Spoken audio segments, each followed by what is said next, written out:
Good morning guys, मेरा नाम है अवनीश और आप देख रहे हैं निधि सिद्धि यूट्यूब चैनल।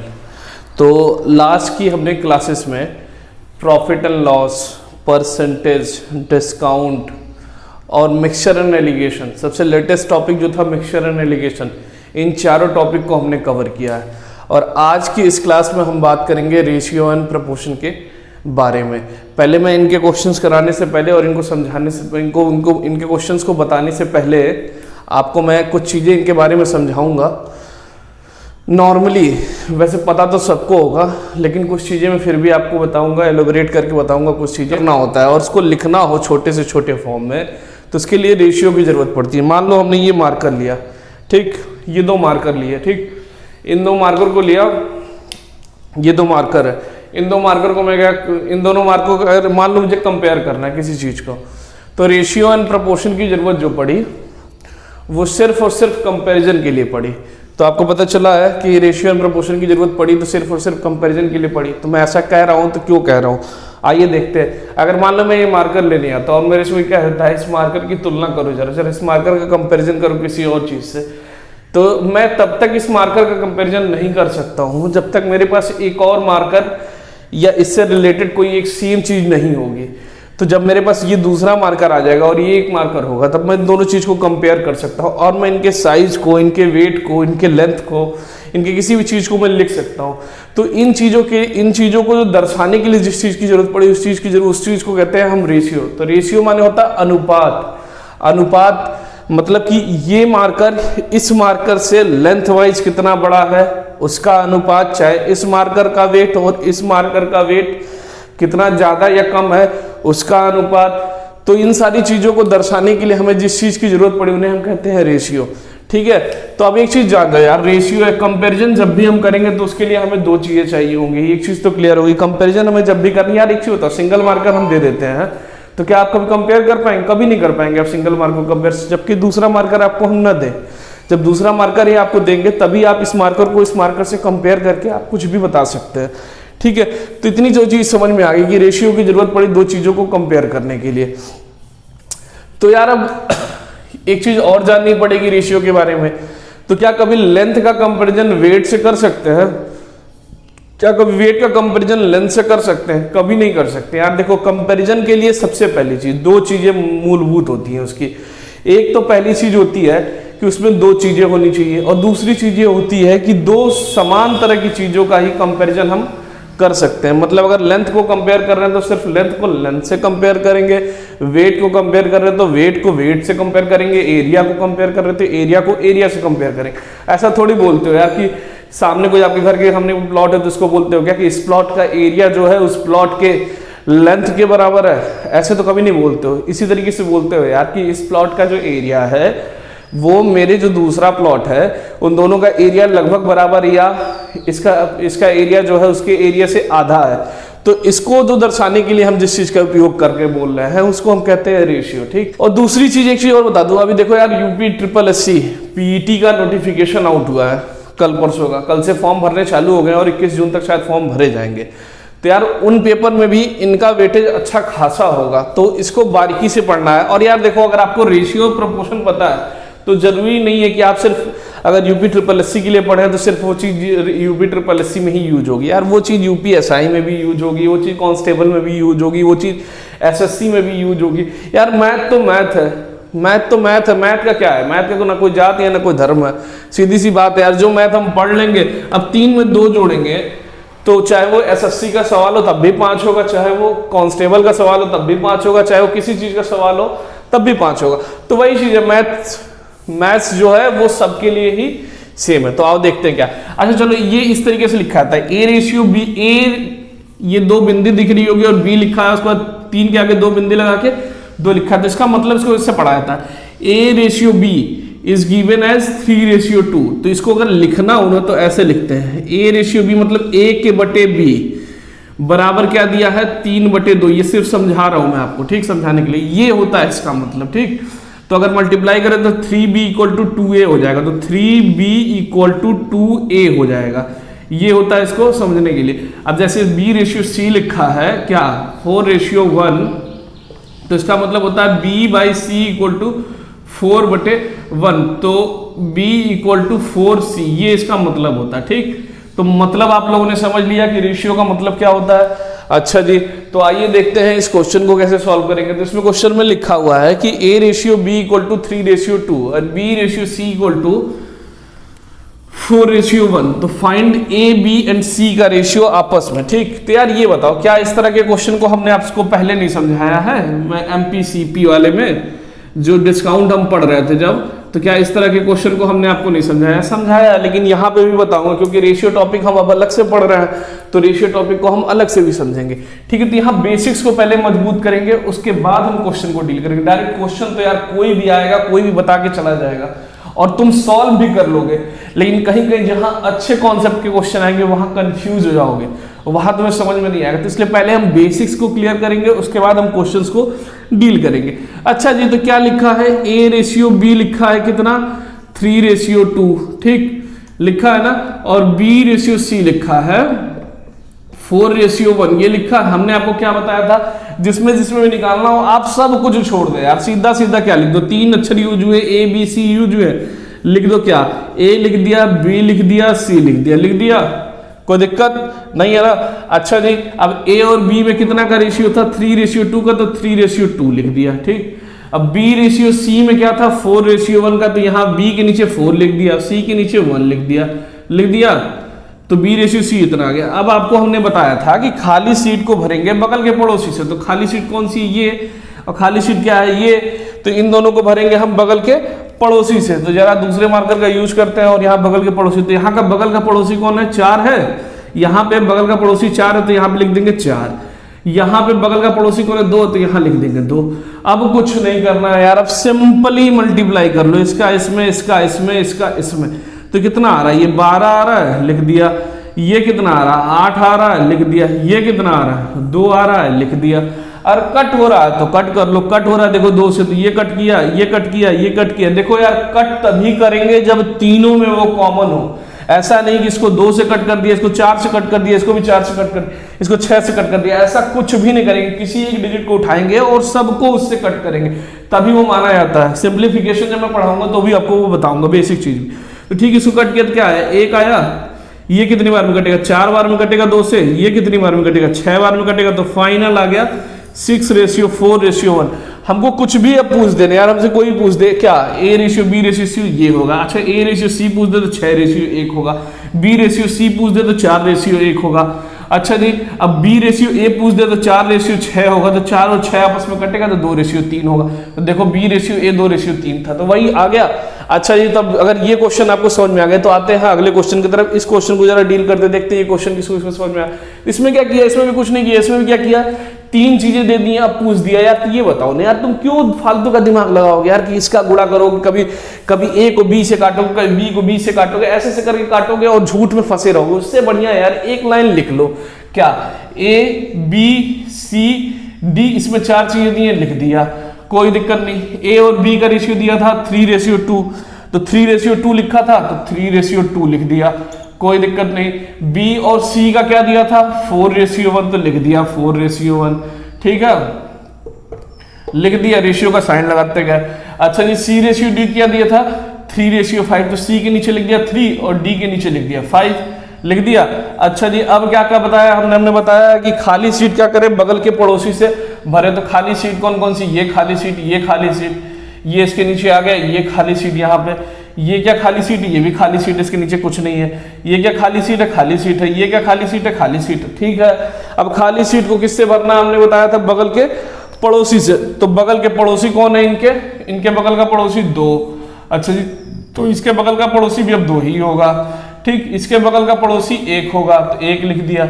इसके बगल का पड़ोसी 4 होगा, तो 4 लिख दिया। इसके बगल का पड़ोसी 3 होगा, 3 लिख दिया। इसके बगल का पड़ोसी 3 होगा, 3 लिख दिया। तो ये हो गया। ठीक, अब क्या करना है? सिंपली मल्टीप्लाई इसका इसमें, इसका इसमें, इसका इसमें, इसका इसमें, इसमें, इसमें, इसमें, सब में मल्टीप्लाई कर दो।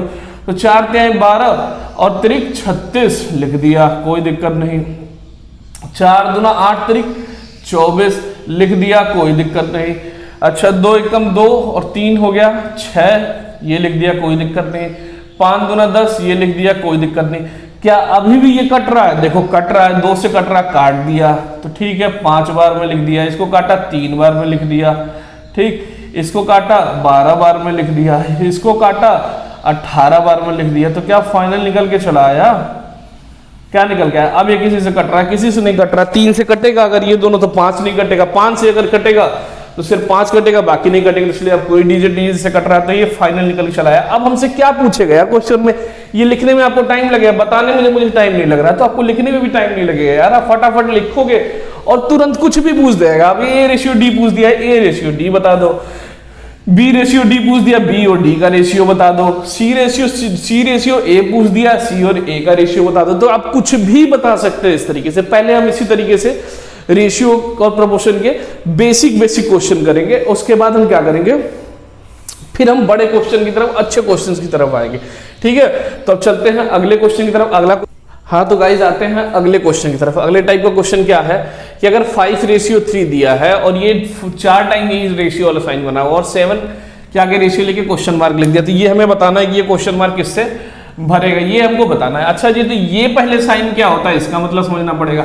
इसका मतलब होता है समानुपात। देखो एक होता है अनुपात, ये होता है अनुपात, ठीक। ये क्या होता है? ये होता है अनुपात, ये होता है अनुपात, और ये होता है समानुपात, समानुपात, ठीक। तो अनुपात और समानुपात में अंतर क्या होता है? तो अब जान जाओ यार, अनुपात होता है किसी 2 चीज को का जब कंपैरिजन करते हैं तो उसको अनुपात से डिनोट करते हैं। देखो जैसे 5 का 3 से कंपैरिजन हो रहा है, 5:3 हो रहा है, ठीक। तो 5:3 ये दो किसी चीज का कंपैरिजन करेंगे, जैसे इस मार्कर का इस मार्कर से कंपेयर करते हैं, इनका रेशियो में लिखेंगे, ठीक है। अब क्या करते हैं, समानुपात का कब यूज करते हैं कि जिस रेशियो में, अब क्या करेंगे, जब एक रेशियो को दूसरे रेशियो से कंपेयर करेंगे, जब 5:3 को किसी रेशियो के बराबर बताएंगे, मतलब 7:8 के या 7:9 के या 6:5 के, किसी के बराबर जब एक रेशियो को बताएंगे हम, तब समानुपात का यूज होता है। तो समझ में आ गया, रेशियो होता है कि नहीं 2 वस्तुओं को कंपेयर करने के लिए, समानुपात होता है एक रेशियो को दूसरे रेशियो से कंपेयर करने के लिए। तो कुछ तो नहीं है यार, तो क्या होता है समानुपात का मतलब? हमने आपको बताया कि ये रेशियो जो होगा, इसका मतलब इस रेशियो के बराबर होगा। हमको नहीं पता है ये क्या है, हमको नहीं पता है कि ये क्या, हमने मान लिया क्या है, ये x है, ठीक है। तो इतना तो हमको पता है ना कि समानुपात का मतलब क्या होता है। समानुपात का मतलब कि जो ये रेशियो लिखा है वो इस रेशियो के बराबर होगा। मतलब ये रेशियो क्या लिखा है, 5/3 का 5/3 लिखा है, ये तो सबको पता है। अच्छा जी, समानुपात का मतलब होता है कि ये रेशियो इस रेशियो के बराबर होगा। तो ये रेशियो क्या है नहीं पता, 7 पता है, बस खाली इसका दूसरा नहीं पता, तो इसको x मान लिया, ठीक। तो यही तो लिखा है। समानुपात का मतलब क्या होता है, ये रेशियो इस रेशियो के बराबर होगा। तो 5/3 7/x के बराबर होगा क्या? बिल्कुल होगा। तो यहां से निकाल लो x की वैल्यू। तो x की वैल्यू क्या आ गई, यहां से x इधर चला गया, 7×3=21/5। तो x की जगह पे क्या हो जाएगा 21/5। अगर इसको लिखना चाहो तो 4.2, जो मन करे वो लिख दो इसको डिवाइड करके, ठीक है। तो x की वैल्यू निकल के चली आई। अच्छा जी, अब देखो यार, ये कौन सा क्वेश्चन, ये क्वेश्चन है कि 8 5 7 है और चौथे जगह पे क्वेश्चन मार्क दिया और पूछ रहा find fourth proportion. Find fourth proportion, जब भी इस तरह का कोई क्वेश्चन आया तो इस क्वेश्चन का मतलब सिंपल है यार। ये क्वेश्चन जो होता है ना, यही ये क्वेश्चन होता है, बस इसको लैंग्वेज चेंज कर देती है। तो कुछ लोग इसको नया टाइप का क्वेश्चन बना के बताते हैं, ठीक। तो कुछ अंतर नहीं होता। अगर ये क्वेश्चन लिखा है चाहे ये क्वेश्चन लिखा है, दोनों सेम ही क्वेश्चन है, ठीक। तो फाइंड फोर्थ प्रोपोर्शन, तो इसका मतलब यहां भी चौथा मिसिंग है। तो इसका मतलब हम ऐसे लेंगे कि यार इन दोनों का कंपैरिजन किया हुआ है, ठीक। क्योंकि 3 का अगर ग्रुप, देखो 2 का ग्रुप बना सकते हैं तो 3 का ग्रुप बना सकते हैं। अगर ज्यादा डिजिट होती और भी होती तो 3 का ग्रुप बना लेते हैं। लेकिन 2 का ग्रुप दिया हुआ है, 2 का ग्रुप ही बनेगा क्योंकि 4 डिजिट का हो रहा है ये। तो 2 का ग्रुप बनाओ। तो इसका मतलब ये हुआ कि 8:5, इसका मतलब क्वेश्चन क्या गिवन है, 8:5 समानुपाते 7 ये x मान लो, ये है क्वेश्चन गिवन। तो इनको x निकालना है। तो क्या ये पुराने क्वेश्चन की जैसा नहीं हो गया? पुराना ही तो क्वेश्चन हो गया। तो यार करना क्या, 8/5 बराबर दिया हुआ है 7/x, ठीक। x की वैल्यू निकाल लो यहां से, तो 35/8 आ गया। तो यही तो वैल्यू है x की। तो यहां पे लिख दो कि ये फोर्थ प्रोपोर्शन क्या होगा, इसका फोर्थ प्रोपोर्शन होगा 35/8। कोई दिक्कत? नहीं होगी। फाइंड फोर्थ प्रोपोर्शन का मतलब होता है 3 डिजिट दी हुई है और एक नहीं दिया हुआ है, तो इसका मतलब जो होता है एक रेशियो दूसरे रेशियो के बराबर होगा, यही वो क्वेश्चन होगा। अच्छा जी, इसमें क्या करना है, फाइंड थर्ड प्रोपोर्शन। इसमें तो अब 2 ही डिजिट दी हुई है, थर्ड प्रोपोर्शन बताना है। तो इस क्वेश्चन का मतलब क्या होता है, पहले ये जान लो। इस क्वेश्चन का मतलब ये होता है ना कि थर्ड प्रोपोर्शन जब बताना है तो 9:16, फोर्थ प्रोपोर्शन नहीं पूछेगा इसमें, ठीक। इसमें हमेशा पूछेगा जब 2 डिजिट दी होगी तो फाइंड थर्ड प्रोपोर्शन पूछेगा, जब 3 डिजिट दी होगी तो फोर्थ प्रोपोर्शन पूछेगा, ठीक है। इस तरीके से क्वेश्चन, जब 3 में दिया होगा तो फोर्थ पूछेगा, 2 दिया होगा तो थर्ड पूछेगा, ठीक है। तो इसका मतलब ये होता है 9:16 समानुपाते 16:x, ये होता है इसका मतलब। जो यहाँ पे दूसरे नंबर पे आता है वही तीसरे नंबर पर भी आता है यहाँ थर्ड प्रोपोर्शन में, ठीक है। तो 9:16 समानुपात है 16 रेशियो। इस क्वेश्चन की लैंग्वेज का मतलब समझ गए, इस क्वेश्चन की लैंग्वेज का मतलब ये होता है जो दूसरे नंबर पे आता है वही तीसरे नंबर पे भी आता है। तो इसमें अब क्या, अब ये क्वेश्चन तो बन गया, 9/16 कर दिया, ये क्या कर दिया 16/x कर दिया। x की वैल्यू क्या निकल के चली है, x की वैल्यू निकल के चली है आपकी 16 का स्क्वायर डिवाइडेड बाय 9। तो ये निकाल लो अब कैलकुलेट करके, जो भी निकल के आएगा वही इसका आंसर होगा। तो आपको ये समझ में आ गया, आपको नॉर्मली ये निकालने आ गया, कोई दिक्कत नहीं हुई। आपको फोर्थ प्रोपोर्शन निकालने आ गया जब 3 डिजिट दी हुई हो, 3 बार दिया हुआ हो, और चौथा निकालना, फोर्थ प्रोपोर्शन निकालने आ गया। जब 2 दिया हो थर्ड प्रोपोर्शन पूछ रहा हो तो भी निकालने आ गया आपको। तो अब आते हैं इसके अगले टाइप के क्वेश्चन की तरफ, ठीक है। मैं आपको ज्यादा से ज्यादा क्वेश्चन, देखो जितने वैरायटी क्वेश्चन मैं आपको चाह रहा हूं कि आप हर तरह की क्वेश्चन की आपकी प्रैक्टिस रहे, ताकि आपके सामने कभी ऐसे पूछ दिया यार फाइंड, आपको रेशियो के बड़े बड़े सवाल तो सभी आ रहे हैं, लेकिन पता चले पूछ दिया यार 9:16 लिखा था, फाइंड थर्ड प्रोपोर्शन, पेपर में गया क्वेश्चन आ गया थर्ड प्रोपोर्शन, अब पता ही नहीं है कि थर्ड प्रोपोर्शन क्या होगा। हमको तो केवल इतना पता था कि 9:16 लिखता और 7 के आगे कुछ क्वेश्चन मार्क कर देता तो हम निकाल लेते, लेकिन हमको तो ये पता ही नहीं था। तो इसलिए हमने आपको हर तरह के क्वेश्चन को बताने की मेरी जिम्मेदारी है, ताकि अगर आप हमसे पढ़ रहे हैं तो आपके कोई क्वेश्चन आपको फंसे नहीं। अब बाकी आपको कोई भी दिक्कत होती है तो हमने हमेशा कहा है कि कमेंट सेक्शन में आप हमसे पूछ सकते हैं क्वेश्चन को पोस्ट करके। तो आते हैं अगले टाइप के क्वेश्चन की तरफ। अगले टाइप का क्वेश्चन देखते हैं। अगले टाइप का क्वेश्चन क्या होगा, अगला टाइप भी होगा इसी तरह के क्वेश्चन होंगे, मिक्स क्वेश्चन, कुछ प्रैक्टिस करेंगे उसका, फिर अच्छे अच्छे क्वेश्चन को हम डील करेंगे। चलिए ठीक है, आते हैं अगले क्वेश्चन की तरफ। क्या अगला क्वेश्चन कह रहा है, इफ x/y इज 1/2 तो फाइंड ये। अच्छा जी, ये कह रहा है, अच्छा आपको याद है आप बचपन में जब 8-9 में पढ़ते थे तो क्या करते थे, x/y = होता था, आप करते थे, अगर इस तरह क्वेश्चन आता था x/y = 1/2 तो आप क्या करते थे 1 मान ले, चाहे x मान लेते, चाहे y कुछ a मान लेते थे, तो क्या कर देते थे x की वैल्यू मान लेते थे a, तो 1a हो गया, और y की वैल्यू कर लेते थे 2a और इसको ले आके इसमें पुट कर देते थे।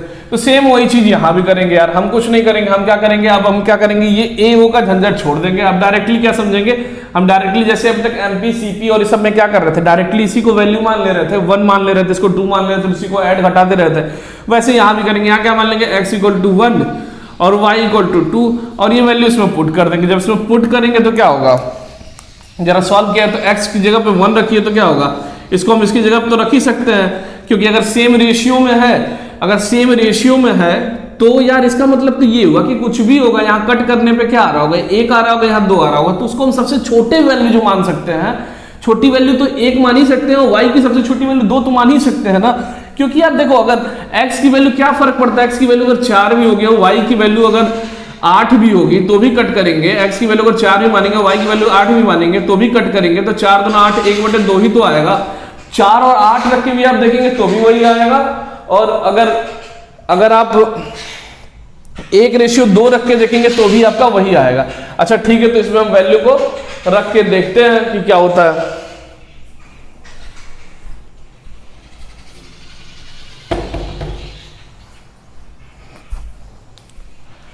हाँ तो गाइस, इसमें हम वैल्यू को रख के देखते हैं कि क्या आता है। चलिए, तो 4 भी रख सकते हैं, 8 भी रख सकते हैं, मतलब कोई भी ऐसी वैल्यू रख सकते हैं जिनको आपस में वैल्यू बनाने पे, जिनको आपस में रेशियो बनाने पे 1/2 आ रहा हो। तो या तो x की वैल्यू 4 रख लो, 8 रख लो, x की वैल्यू 6 रख लो, y की वैल्यू 12 रख लो, जो मन करे वो रख लो, लेकिन सबसे आसान तो यही रहेगा ना, जो रेशियो दिया है उससे छोटा फॉर्म कुछ हो नहीं सकता, तो उसी को वैल्यू रख लेते हैं, इसीलिए इसको वैल्यू मान के रख देते हैं। चलो ठीक है, तो रखते हैं जरा।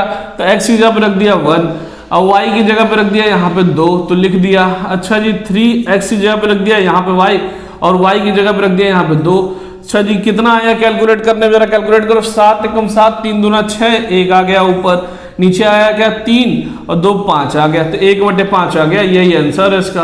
तो इतनी आसानी से हमने क्वेश्चन को कर लिया। सबसे छोटी वैल्यू वही रहेगी जो रेशियो में दी हुई है, उसी को मान के डायरेक्टली रख सकते हो। इस तरह के सारे क्वेश्चन सॉल्व हो जाएंगे। को मन करे तो यार 6 भी रख सकते हो, 12 भी रख सकते हो, क्योंकि उनका भी रेशियो 1:2 तो भी यही आएगा। 4 भी रखोगे, 8 भी रखोगे तो भी यही आएगा। 3 भी रखोगे, 6 भी रखोगे तो भी यही आएगा। जो भी मन करे वो रखोगे, जिनका रेशियो 1:2 बन रहा होगा तो सबसे वैल्यू यही आएगी। अच्छा जी, अगले टाइप के क्वेश्चन की तरफ देखते हैं। तो अगला टाइप क्वेश्चन क्या है? इस टाइप के क्वेश्चन की तरफ से नहीं है। अगर हम ए और बी की जगह पर वही रख दें तो क्या वो निकाल नहीं सकते हैं? अगर a/b = 2/3 दिया तो a की जगह हम 2 मान सकते हैं। अभी पिछले क्वेश्चन में माना था। b की जगह पे हम 3 मान सकते हैं। और c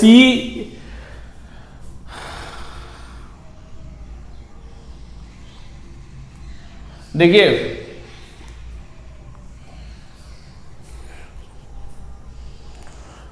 हाँ तो गाइस आते हैं अगले टाइप के क्वेश्चन की तरफ। a/b = इतना, b/c = इतना।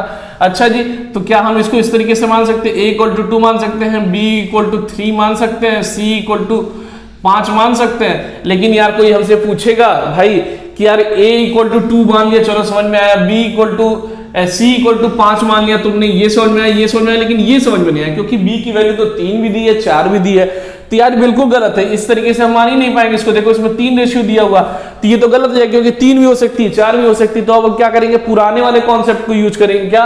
पहले तो रेशियो निकालेंगे a b c में। तो लिख दिया a b c में क्या होगा? a से b जा रहे हैं 2 से 3, b से c जा रहे हैं 4 से 5। लिख दिया। खाली सीट क्या कर दी? बगल के पड़ोसी से भर दी। जब बगल के पड़ोसी से भर दी तो यहाँ 3 लिख दिया, यहाँ क्या लिख दिया? यहाँ लिख दिया 4। जब 3 लिख दिया, 4 दिया तो इन दोनों का मल्टीप्लीकेशन किया, 8 हो गया। अब b का मल्टीप्लीकेशन किया, 12 हो गया। इसका मल्टीप्लीकेशन किया, 15 हो गया। अब क्या a की जगह पे 8 लिख सकते हैं, b की जगह पे 12 और c की जगह पे 15 लिख सकते हैं? बिल्कुल लिख सकते हैं। अब तो हमारा एक ही वैल्यू निकल के चली आई। देखो अब यहाँ कॉन्ट्रडिक्ट तो है नहीं कि b की वैल्यू 2 हो रही है।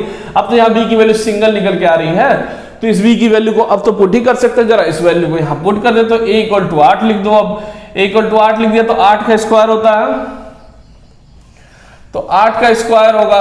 b का रेशियो क्या होगा? 12 का स्क्वायर। तो लिख दिया 12 का स्क्वायर। b × c माने 12 × 15, तो ये होता है 64। लिख दिया। ये होता है 144 स्क्वायर। याद होना चाहिए 12 × 15 होता है 180। किसी से कट रहा हो तो काट दो। देखो क्या 4 से कट रहा है? क्या 4 से काट के देखते हैं तो 16 बार में ये कट जा रहा है। ये कितनी बार में कट जा रहा है? 3 बार में, और 2 बच रहा है, 36 बार में कट जा रहा है। ठीक है, ये कितनी बार में कट जा रहा है? तो ये कितनी बार में कट रहा है? तो 4 चौक के 16 हो गया, 2 बच रहा, 4 पंजे 20, इतने बार में कट गया। अच्छा जी, अब किसी से कट सकता है तो काट लो, नहीं कट सकता है तो यही फाइनल आंसर होगा, यही फाइनल आंसर हो जाएगा। नहीं कट सकता है तो, और कट सकता हो तो और छोटे फॉर्म में लेके चले जाओ।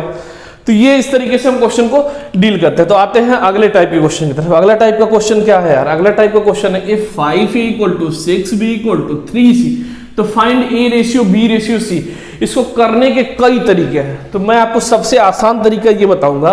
या तो यार देखो, या तो तरीका ये है कि यार अगर 5a लिखा है, 6b लिखा है, 3c लिखा है, तो इसको पुराना करने का तरीका ये होता था कि 5 उठा लो, 6 उठा लो, 3 उठा लो, इन तीनों को उठा लो। 5, 6, 3 को उठा लो, एलसीएम ले लो, जो आए उससे डिवाइड करके यहां लिख दो।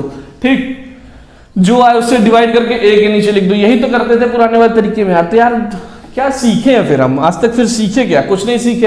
तो यार जब हमको एलसीएम से ही करना है तो फिर शॉर्टकट, इस क्लास को शॉर्टकट कहने का मतलब क्या है? शॉर्टकट कहने का कोई मतलब ही नहीं बनता। तो देखो यार तरीका एक ये भी है, पता है क्या करो? इन तीनों चीज को आपस में बराबर करना है। एक तरीके से यही ना लिखा है बराबर, ये तीनों चीज आपस में बराबर कब होगी? कब होगी ये तीनों चीज आपस में बराबर?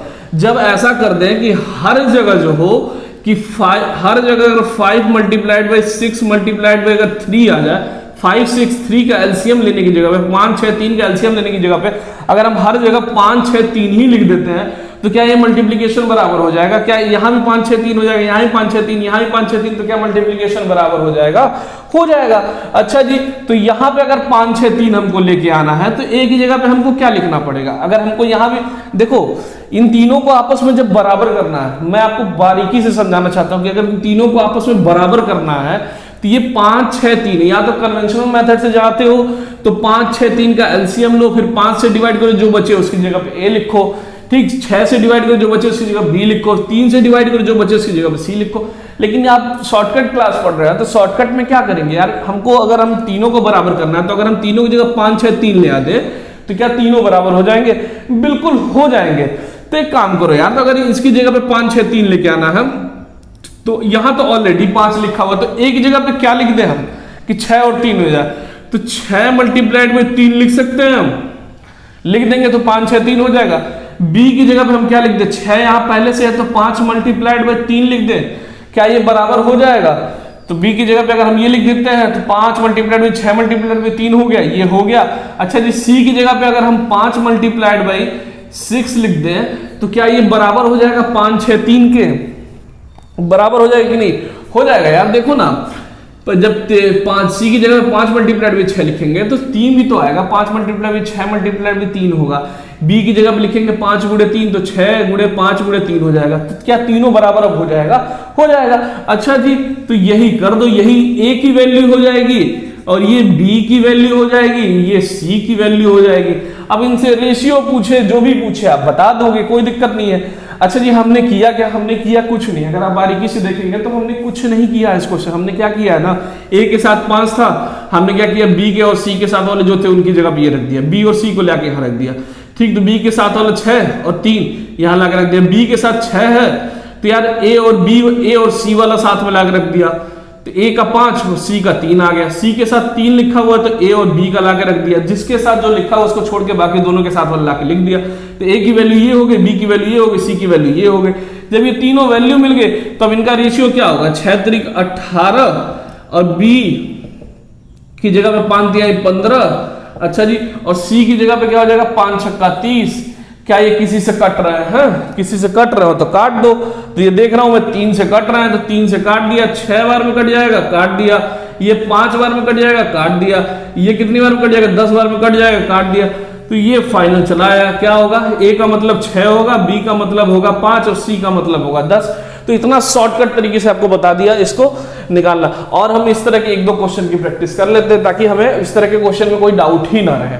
ठीक, हाँ, तो गाइस जाते हैं अगले टाइप के क्वेश्चन की तरफ। अगले टाइप का क्वेश्चन क्या है, क्या कह रहा है? क्वेश्चन कह रहा है कि देखो 3/5 a = 2/7 b और इक्वल टू 1/3c। तो यार इसको चाहो तो पुराने तरीके से भी कर सकते हो। क्या ए की जगह पे क्या ले आकर रख दो, क्या कर सकते हो, ए की जगह पे ये और ये ला के रख दो, बी की जगह पे ये और ये ला के रख दो, सी की जगह पे ये और ये ला के रख दो, तो भी सॉल्व कर सकते हो। लेकिन और आसान करना चाहते हो यार तो एक काम करो, अगर ये तीनों को हमको बराबर करना है तो अगर हम ए की जगह पे लिख देते हैं, अगर मैं ए की जगह पे ये बताओ, अगर 5/3 लिख दूं, अगर मैं ए की जगह पे 5/3 लिख दूं तो क्या ये कट के 1 हो जाएगा? और बी की जगह पे अगर मैं 7/2 लिख दूं तो क्या ये कट के 1 हो जाएगा? और सी की जगह पे अगर मैं 3/1 लिख दूं तो क्या ये कट जाएगा? बिल्कुल कट जाएगा यार। दिख गया आपको? देखो ए की जगह अगर 5/3 लिखता हो तो इस 5 से ये 5 कैंसिल, इस 3 से ये 3 कैंसिल, तो 1 हो गया। इसकी जगह अगर लिखता हो तो सब कट के 1 = 1 तो क्या ये सेटिस्फाइड हो जाएगा? हो जाएगा। तो ये डायरेक्टली हो गया, ए बी सी की वैल्यू हो गई। और अगर इसको और छोटे फॉर्म में करना है तो एक काम करो, इसके नीचे 3 है, 2 है, 1 है, तो इन दोनों का एलसीएम ले लो और मल्टीप्लाई कर दो। तो 3 और 2 का एलसीएम होता है और इसका एलसीएम 3 2 और 1 का एलसीएम होता है 6। 3 2 1 का एलसीएम होता है 3 2 1 का एलसीएम होता है 6। एलसीएम होता है इनका 6। तो 6 से जरा मल्टीप्लाई करो। क्यों 6 से मल्टीप्लाई करेंगे? क्योंकि हमको केवल ऊपर वाली डिजिट में अगर हमको बताना है रेशियो तो हम इसके लिए 6 से मल्टीप्लाई करेंगे इनके नीचे के एलसीएम से, ताकि नीचे वाली चीजें हट जाए। तो जरा 6 से इसमें मल्टीप्लाई करते हैं तो कितना होगा? 3 से 6 कटेगा कितना बार में? 2 बार में। तो 5 गुणे 2 कितना हो जाएगा? 10 हो जाएगा। अच्छा जी, ये कितना हो जाएगा जब 2 कट जाएगा? जब 6 से यहाँ मल्टीप्लाई करेंगे तो 2 से 6 कटेगा 3 बार में, तो 7 × 3 हो जाएगा। जब इसमें मल्टीप्लाई करेंगे तो 3 × 6 हो जाएगा। कोई दिक्कत नहीं। अच्छा जी, तो ये कितना आया? 10 आया। ये कितना आया? 21 आया। ये कितना आया? 18 आया। और अगर किसी से कट रहा है तो काट दिया। देख रहा हूं मैं 2 से कट रहा है, 2 से नहीं कट रहा, किसी से नहीं कट रहा है तो छोड़ दिया। यही रेशियो हो गया इसका। तो कितने आसान तरीके से बताया यार। आप चाहते तो इसकी जगह पे क्या लिखते हैं? 2/7 भी लिखते, 1/3 भी लिखते, अलग अलग तरीके से करते। फिर उसके बाद ये सिस्टम आता, फिर बटे में ही आता, तो फिर उसको पलटते तो ये आता। इसलिए डायरेक्टली क्या किया, ए की जगह क्या लिख दिया? ऐसा लिख दिया कि 1 हो जाए। 1 लिखने के लिए 5/3 इसका अपोजिट लिख दिया, इसका अपोजिट लिख दिया, ये इसका अपोजिट लिख दिया, ये इसका अपोजिट लिख दिया, ये उसके बाद फिर नीचे बटे वाली चीजों को हटा दिया। यार देखो इतनी बारीकी से चीजों को बता रहा हूं। अच्छा जी, अगर आपको क्वेश्चन सीख गया तो इस क्वेश्चन को जरा करके दिखाइए। तो ये क्वेश्चन कैसे होगा? अच्छा 4/7 है लिखा, 3/5, हमको कुछ नहीं पता, हम इसको 1 ही बना देते हैं। चलो हम इसको 1 बना लेते हैं। तो क्या लिख देते हैं? ए की जगह पे 7/4 लिख दिया, इसकी जगह पे बी की जगह पे 5/3 लिख दिया, सी की जगह पे 4/1 लिख दिया, कोई दिक्कत नहीं। अच्छा नीचे वाले को अब हटाना है तो 4 3 1 का एलसीएम 12 से मल्टीप्लाई किया तो 4 से 12 कटेगा 3 बार में, तो 3 बार में कटेगा तो 7 मल्टीप्लाइड में 3 हो गया रेशियो। अब 12 से मल्टीप्लाई किया, 3 से 12 कटेगा 4 बार में, 5 मल्टीप्लाइड में 4 हो गया, और 1 से 12 कटेगा 12 बार में, तो 4 मल्टीप्लाइड में 12 हो गया। अच्छा जी, और किसी से कोई चीज कट रही है तो कट रही है तो काट दो, नहीं कट रही है तो छोड़ दो। देखो कट रही है क्या? 21, ये हो रहा है 20, ये हो रहा है 48। अगर ये कट रहा है तो काट दो, नहीं कट रहा है छोड़ दो। तो देखो इससे ज्यादा नहीं कट रहा है तो छोड़ दिया। एक एक लाइन में 1 30 सेकंड, 25 सेकंड, 20 सेकंड से पहले हम क्वेश्चन को सॉल्व कर ले रहे हैं। अच्छा जी, अब आते हैं नए टाइप के क्वेश्चन की तरफ। नए टाइप का क्वेश्चन क्या कहता है? नए टाइप का क्वेश्चन कहता है 30% of A equal to 1/4 of B equal to 3c। अच्छा जी, ये क्वेश्चन लिख दिया। यार तो ये बताओ, हमने आपको पहली क्लास में बताया था, जब बेसिक ऑफ परसेंटेज की जो हमारी क्लास खोलेंगे तो उसमें बताया था 30% ऑफ ए का मतलब क्या होता है यार? ऑफ का मतलब गुणा, या हिंदी में बोले का मतलब 30% किसका? ए का। 30% ए का, यही तो हुआ। ऑफ का मतलब का होता है 30% ए का की जगह पे गुणा लिख सकते हैं। अच्छा जी, अब परसेंट हटाते हैं तो क्या बनाते हैं? आपको हम बताया है, आपको मैं हमेशा बोलता था जब परसेंटेज हटाओ तो 100 से डिवाइड करो। मल्टीप्लाइड ऑफ की जगह पे क्या लिख दिया?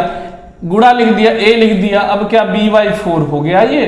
अब क्या ये 3c 0.3c है तो 3.3c की जगह पे 1 दशमलव हटाएंगे 10 लिख सकते हैं, तो ये हो गया। अब क्या ये पुराने क्वेश्चन की जैसे कन्वर्ट नहीं हो गया? पुराना क्वेश्चन ही तो हो गया, तो इसको सॉल्व करना है तो क्या करना है? 1 0 से 1 0 काट दिया, कट गया, तो 3/10 ए हो गया, b/4 हो गया। अच्छा जी, 3/10 सी हो गया। आ गया कि नहीं आ गया? अब क्या करेंगे? इसकी जगह पे 1 बना देते हैं। 1 बनाने के लिए क्या करेंगे? 10/3 लिख दिया। इसको क्या लिख दिया? 4/1 लिख दिया। इसकी जगह पे क्या लिख दिया? 10/3 लिख दिया। नीचे वाले को हटाना है 3 3 1 3 का एलसीएम 3 3 1 3 का एलसीएम 3 1 3 का एलसीएम 3 ठीक है। तो अब एक काम करें, 3 से मल्टीप्लाई कर दिया तो ये आ गया 10, ये आ गया 3 बार में कटेगा तो 12, ये आ गया 10 10 12 10 आ गया। अच्छा जी, और किसी से कट रहा है तो काट दो, कट रहा है 2 से तो काट दिया, 5/6/5 आ गया। यही आंसर हो गया हमारा। देखा कितनी आसानी से हम क्वेश्चन को सॉल्व करते चल रहे थे। यार यहाँ पे मैं बेसिक से आपको बता रहा हूँ रेशियो, इस तरह की पूरी यूट्यूब पे क्लास नहीं मिलेगी। मुश्किल से 2 से 3 लेक्चर लगेंगे पूरे रेशियो प्रोपोर्शन को खत्म करने, लेकिन मैं इसको आराम से इत्मीनान से आपको बताऊंगा, ताकि एक बार आप इस चीज को पढ़ लें तो आपको जीवन में दोबारा रेशियो प्रोपोर्शन में डाउट ही ना आए। तो ठीक है, आते हैं अगले टाइप के क्वेश्चन की तरफ। वो मेरा आज का आखिरी टाइप होगा, उसके बाद फिर अगली 2 क्लासेस में हम इसको धीरे धीरे करके खत्म करेंगे। हाँ तो गाइस, आते हैं अगले टाइप क्वेश्चन की। अगला टाइप का क्वेश्चन भी पुरानी की तरह है, बस इसको 2 लाइनें इसके पहले की करनी है, उसके बाद ये पुराने टाइप की तरह हो जाएगा। तो आते हैं, इसको करने की कोशिश करते हैं। 30% ऑफ ए लिखा, हमने बताया परसेंटेज से डरने का नहीं, क्या करने का? परसेंटेज हटाने का, 100 लिखने का और ऑफ की जगह गुणा करने का। ठीक, तो 30 की जगह पे 30 लिख दिया, परसेंटेज हटाया 100 लिख दिया, मल्टीप्लाइड बाई ए कर दिया। देखो कितनी तेजी से हम इसको सॉल्व कर रहे हैं। अच्छा, ये 0.25 को क्या लिख सकते हैं? 1/4 लिख सकते हैं। ऑफ का मतलब गुणा, बी लिख दिया। अच्छा जी, 1/3c लिख सकते हैं। अब हमको कुछ नहीं समझ में आ रहा था, एक काम करते हैं, 1 0 से 1 0 काट दिया। अच्छा जी, अब a की जगह पे हम उल्टा 1 बना सकते हैं। तीनों रेशियो को, तीनों को आपस में बराबर करना है, तो a की जगह 10/3 लिख दे तो 1 हो जाएगा, b की जगह 4 लिख दे तो भी 1 हो जाएगा, c की जगह 3 लिख दे तो भी 1 हो जाएगा। तो a की जगह पे क्या लिख सकते हैं? 10/3 लिख सकते हैं, b की जगह पे क्या लिख सकते हैं? 4/1 लिख सकते हैं, c की जगह पे क्या लिख सकते हैं? 3/1 लिख सकते हैं। अब 3 1 1 का एलसीएम लिया, 3 1 1 का एलसीएम लिया, कितना आया? 3। जब एलसीएम लेना मैं आपको सिखा दूंगा तो आप बहुत तेजी से एलसीएम लेके फटाफट करेंगे। 3 1 3 का एलसीएम लिया, 3 आया, मल्टीप्लाई कर दिया तो ये 10 हो गया, ये 4 3 12 हो गया, ये 3 3 का 9 हो गया, तो ये आ गया रेशियो निकल के। तो ये देखिए एक लाइन में इस क्वेश्चन को सॉल्व कर दिया। तो यार आज की जो क्लास थी, देखो basic of ratio and proportion जो था आज मैंने इस क्लास में कवर किया। कल हम क्या करेंगे, इन रेशियो का यूज करके अब वैल्यू किसकी चाहिए जिसकी से रेशियो एंड प्रोपोर्शन के जैसे क्वेश्चंस को डील करते हैं। ठीक, अब कल उन क्वेश्चंस को हम करेंगे, वैल्यू किसकी चाहिए जिसकी का यूज करके इन रेशियो एंड प्रोपोर्शन को हम सॉल्व करेंगे बड़े बड़े क्वेश्चन को, चुटकियों में उड़ाएंगे 30-30 सेकंड में। तो यार आज की क्लास मुझे उम्मीद है कि आज की क्लास आपको बहुत अच्छे से समझ में आई होगी। और अगर किसी भी तरह का कोई भी डाउट हो तो आप कमेंट सेक्शन में आके उस डाउट को पूछ सकते हैं। And do like and subscribe this channel. यार नया चैनल है, अभी चालू किया हूं, मुश्किल से 10-15 दिन हो रहे हैं। मैं आपको अच्छा से अच्छा कंटेंट देने का वादा करता हूं और मैं आपको अच्छा से अच्छा कंटेंट दूंगा भी, और आप मेरा साथ दीजिए। बाकी मिलके देखते हैं सारे पेपर को, हम चुटकियों में उड़ाएंगे जैसे हम आज क्वेश्चंस को उड़ाते हैं। आज की जो भी मेरे साथ अगर 8-10 क्लासेस में रहा होगा तो वो जान रहा होगा कि मैंने एक ही कॉन्सेप्ट को लेके हर जगह पे कवर किया। वैल्यू किसकी चाहिए, जिसकी एक कॉन्सेप्ट को लेके मैंने अभी तक profit and loss, percentage, discount और आपका latest topic mixture and allegation तक मैंने एक ही चीज से वो किया, डिलीट किया पूरी तरीके से। और रेशियो को भी मैं उसी से खत्म करूंगा। देखिए ये तो बेसिक चीज थी, इसको हमने इस तरीके से कवर किया। अब आगे देखिए वैल्यू किसकी चाहिए, जिसकी का यूज। तब तक के लिए बाय बाय, मिलते हैं अगली क्लास में। और लाइक एंड सब्सक्राइब प्लीज।